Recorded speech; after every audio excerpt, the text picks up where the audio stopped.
All right, so the waterproofing aspect of this. Tile Redi really makes this easy. This is their foam wall board, and it's a dense foam that is going to be steam rated for this shower. A lot of other systems when it comes to steam showers require a lot of different applications to make it steam proof, including liquid waterproofing or a thicker membrane. But Tile Redi is going to be warranted for it, especially in a residential use case. It really is going to make this easy because you're using a sealant application to do all of the seams, and it's just going to make it really quick and easy to be able to seal around everything within the shower. So foam board is really the way to go these days, primarily because of the speed. There's no dust involved, and there's no thin set application involved with it. Now, a couple other things that you kind of want to keep in mind when you're doing a steam shower.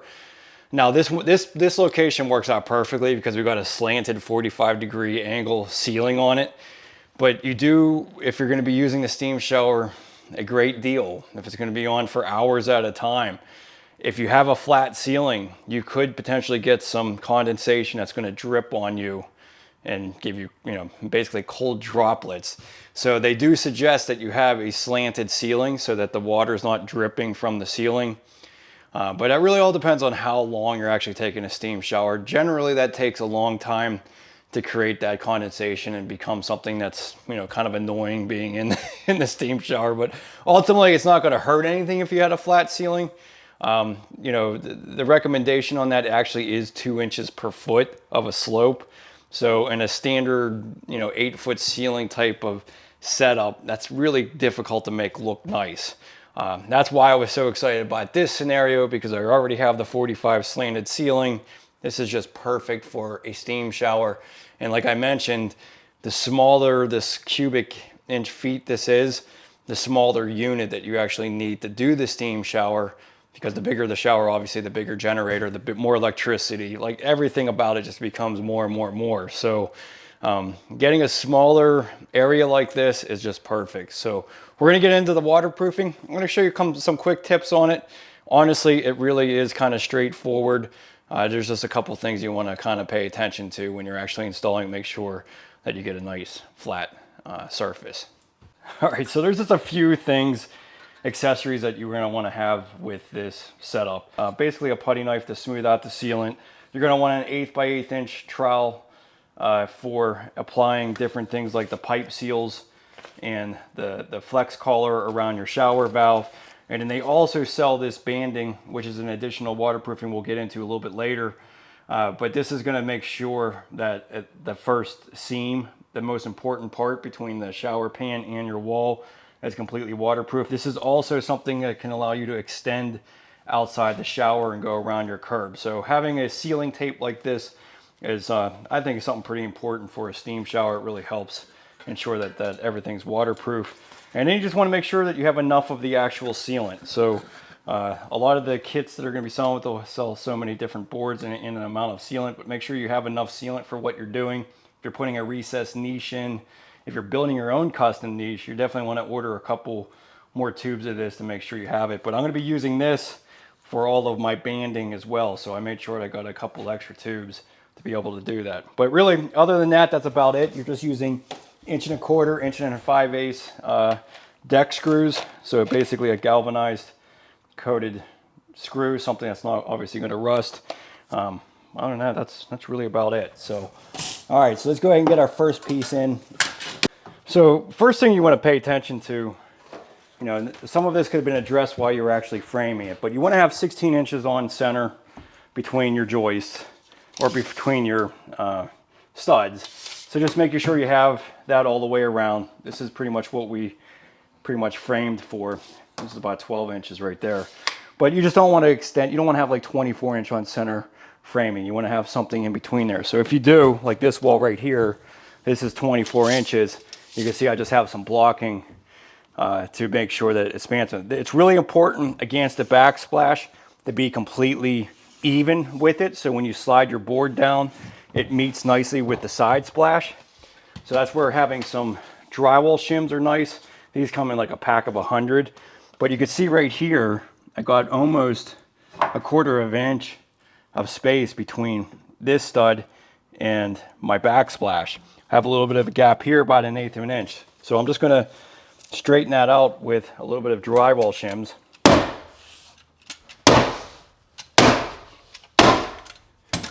And make sure that everything is even there, because it's really critical here, because when I run this board down, it needs to meet nicely with that backsplash. So you could choose to go all the way up if you want, but we're really only, we're just making minor adjustments here, so it shouldn't be too big of a deal. So I have, you can see here I'm tight. I also just have a little bit of gap right out at the end here. So let's put another drywall shim there.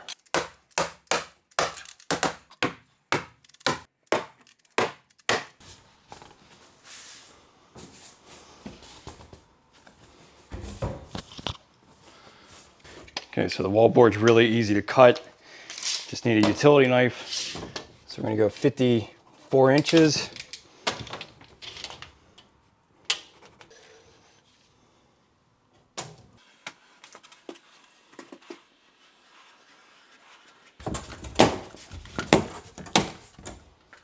So the other thing I want you to notice on here that's really awesome is this has a little bit of a rabbet joint here. So the next sheet will slide over this and completely seal. So that's kind of a nice feature right there. It just kind of self-seals to itself, something that most other boards don't have. So that will work. Now basically the rule on this is just to put a little bit of sealant, like a 1/4 inch bead, all the way along the top of this. So be generous with it, because that's what's going to seal the two boards together.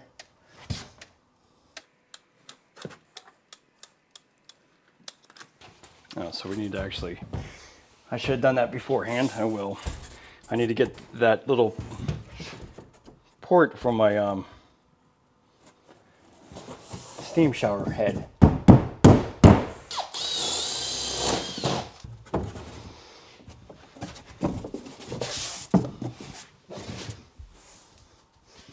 And then we just take our screws and just go about every 8 to 12 inches on the board.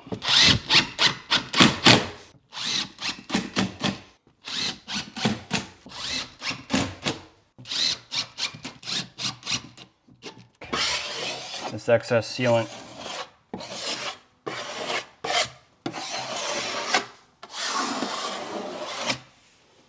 the excess, so we'll address that seam again with that seam tape there, but that'll work out well.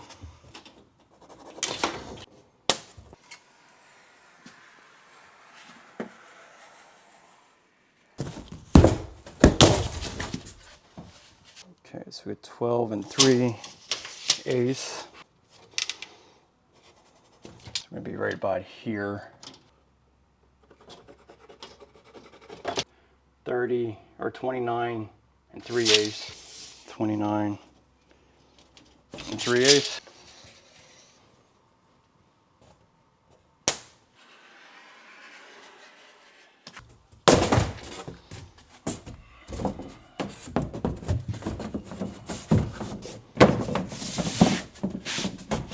That'll work. This is really awesome aspect of it, just having that little rabbet joint. This is going to really ensure that both boards are completely sealed and tight with one another. And this is really important for a steam shower. And this is a really critical joint, but what this is going to allow us to do is just to make sure that everything's watertight between those seams.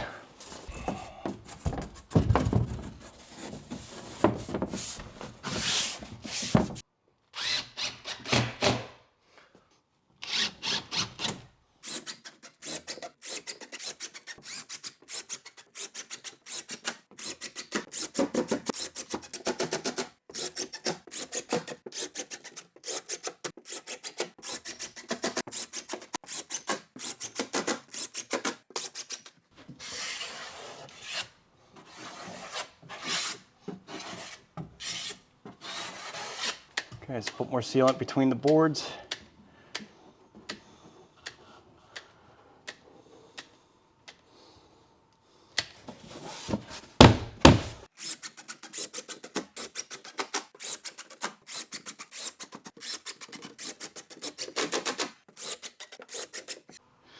Okay, so the plumbing wall, which is a pretty important wall to waterproof here. And since we have a partition wall, I really always highly recommend you waterproof the entire wall and then also tile all the way out to that end partition. So we're gonna bring the waterproofing all the way out and just basically cut it right at the wall. And we're gonna be using another piece of corner bead that will go on this side of the wall. So this is really the best way to prevent any damage to your wall from any water. And especially being a steam shower, you really don't want any adjoining drywall near the inside of your shower.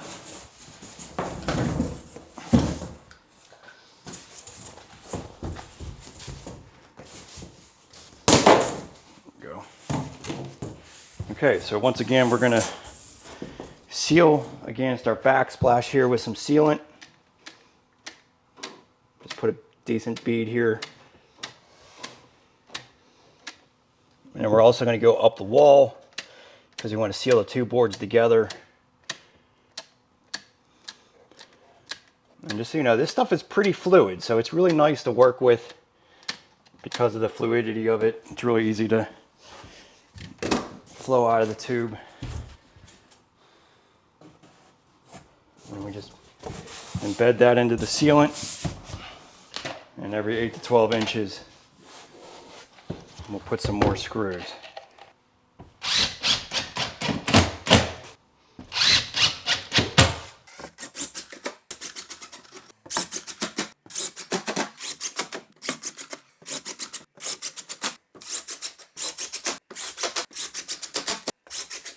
Put a little piece going down along the side here.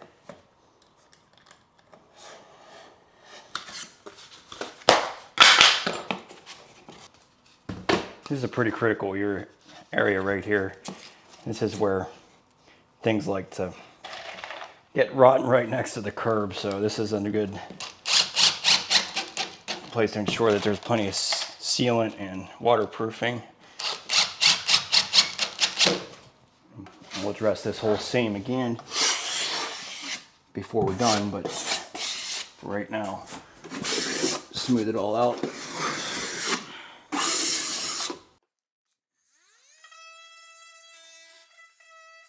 So the way we're going to do this,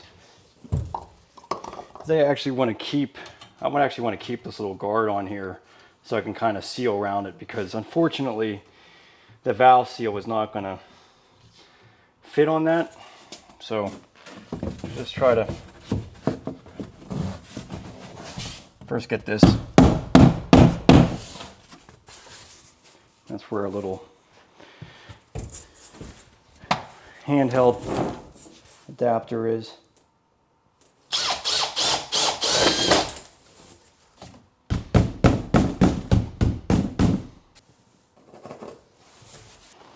So 6 and 10 3/4. 6 and 10 3/4.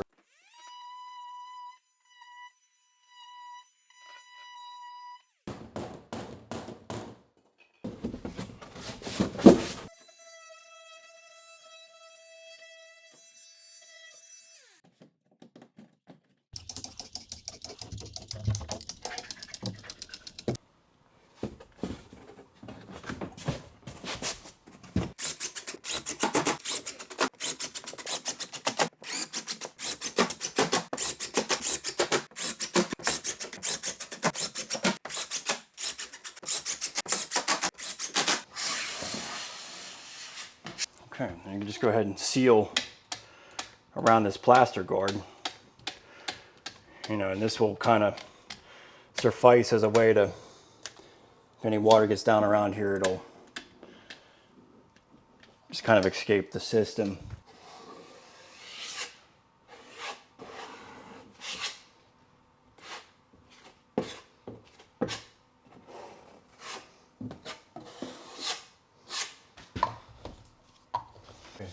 So I think before we put this one up, because I have drywall overextending here, I'm going to put the ceiling in, poke that little hole for my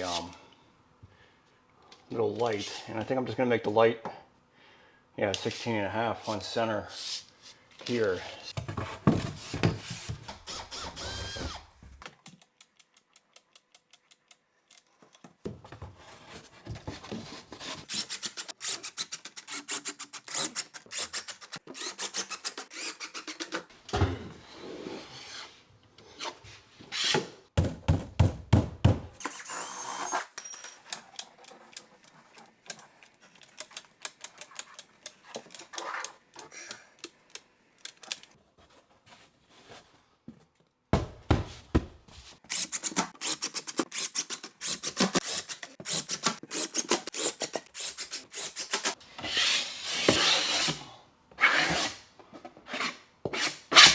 Okay, so on an outside corner like this, I do just recommend using a regular metal corner bead.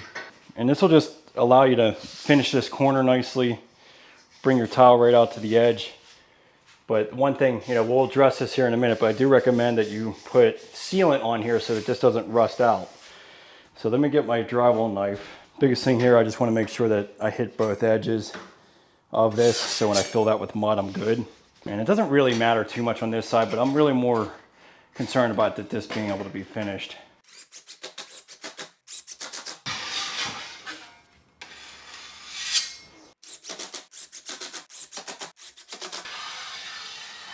That should work. I might actually tape that gap there, because I should have brought the drywall out a little bit further, but it's not a big deal.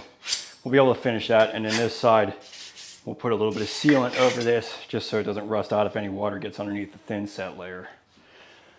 So that takes care of the partition. Let's finish off the rest of this and then we'll do all the ceiling. Okay, so the only thing we got on this wall is this little sensor that we got to account for.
Okay, so for this gap, since we're just going to be mudding this, we're just going to fill this with a little bit of spray foam.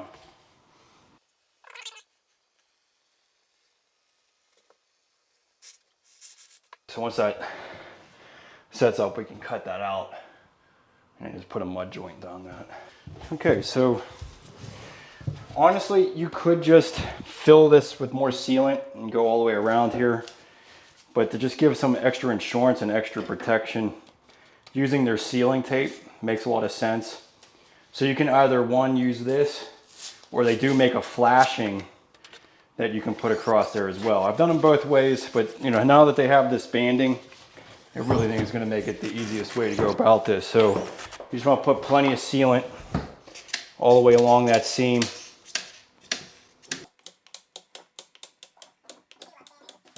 I mean, this is the most critical area of this system, you know, because if this joint fails, you know, this is where the water is going to be, if it got behind the tile, it's going to come down the wall. So, you know, this is the seam that needs everything else. I mean, one nice thing about all these other seams, they're overlapping each other at waist height, and in everything above that, I mean, it's really not going to get that much water penetration.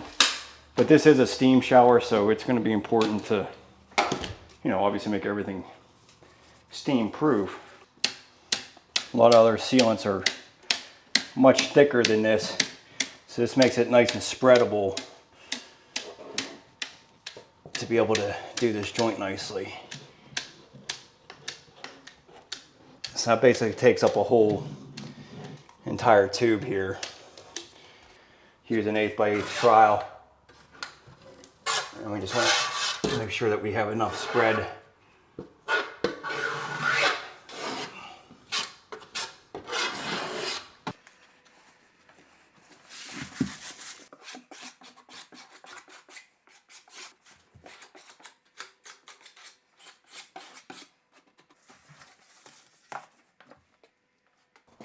Just make sure that joint stays tight in the corner there.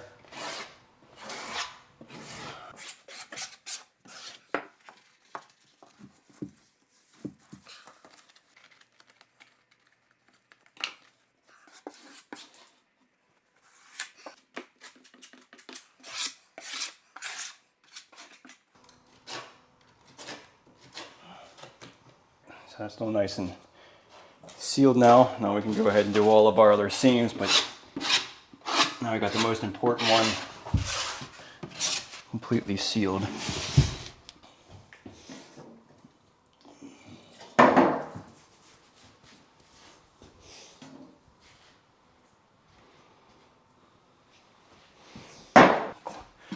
Acetone. This stuff will clean this stuff up right away.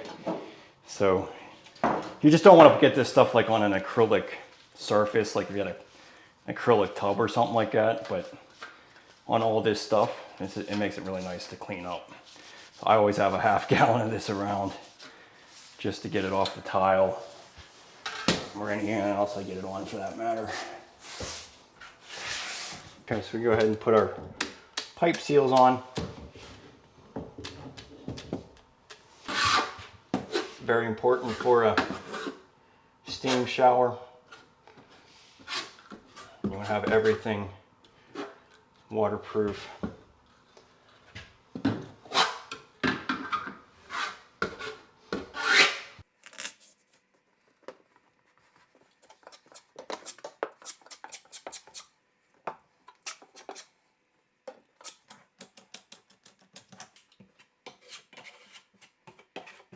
So what's nice about these, they have a little rubber seal on it. So that slides really nicely over any type of pipe. Now obviously we're going to be pulling this out, but you'll be able to, since the way that this rubber seal works, it'll just pull right out of there after everything sets up.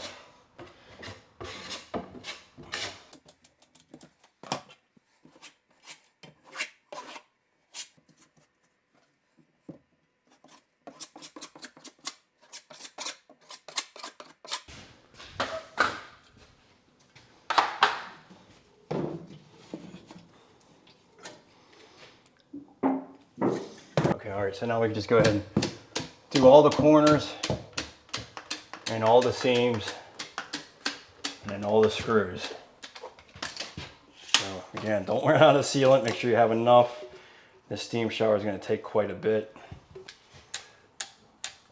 So this is a newborn caulking gun. This is great for poly sealants like this.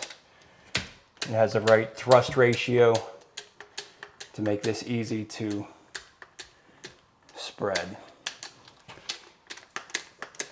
Because you definitely need a lot, and you don't want to be wearing out your arm doing it. So if you get a good caulking gun, it makes a difference.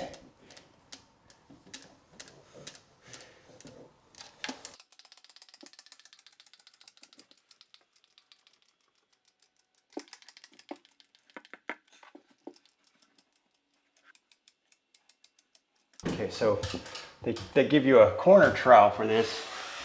This really helps out getting everything nice and even in the corners. So you want to have this have like basically a 2-inch overlap of sealant, or really 1-inch lap of sealant all the way around.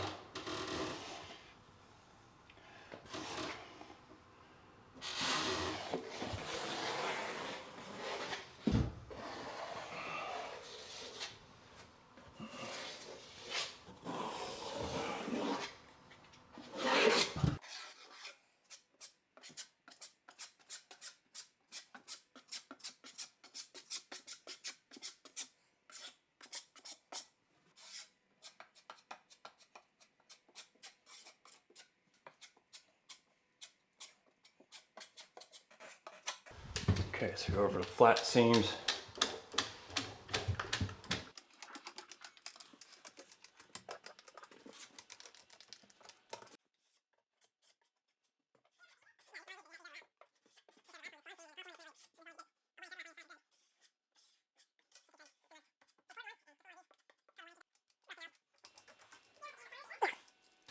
Now the banding is extra insurance. So you can go ahead and band everything if you want to, but there's no reason. It's just extra insurance. So if you really want to, you feel like you need to do that, you can, but there's really no reason to. Like I said, I think the most important part is this part here.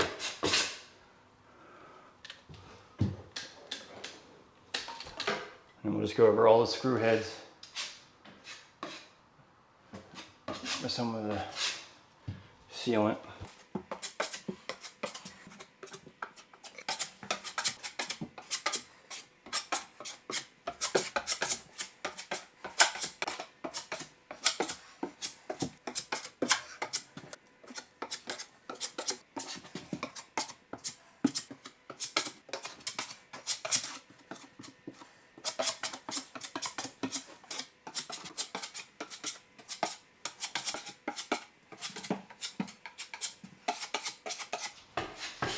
Okay, it's pretty waterproof. It's good. Yeah, we just had really just enough sealant. I'm gonna need a little bit for that niche when I bring it out, but yeah, that's 100% waterproof steam shower. Like I mentioned, the doors are gonna be in the middle of this curb, so the waterproofing technically does come out of the shower. We're just gonna scrape this off and just drywall mud the rest of this to seam with the rest of the room. But yeah, it worked out great. So yeah, just definitely make sure you have enough sealant. I went through quite a bit. I think I went through 8 tubes on this little shower, and I probably could have ordered another 2 just in case, but we were able to get the job done. But again, if you wanted to, you can go ahead and seam all the seams if you really want to with the way that we did the bottom seam. But really this sealant above here, I mean, this stuff is really super strong stuff, and it's gonna last a really long time.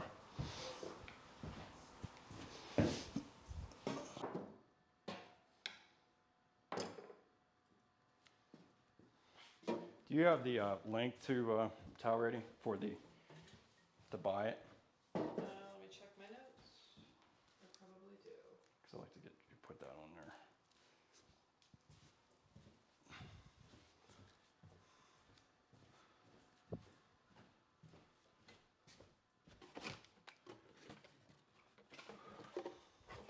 Man, it would have been nice just to have one more goddamn tube. Okay, so we're gonna go ahead and treat this seam. Again, this is outside of the shower. So my curb is basically right where this line is. So my water, my shower doors are basically gonna be inside of this. If you did not have this coming all the way out, you can use the banding like we did on this bottom seam to seam that and get it waterproof underneath your shower doors. So that is a solution, but we're gonna go ahead and just mud this seam with some paper tape so that we can finish it with the drywall.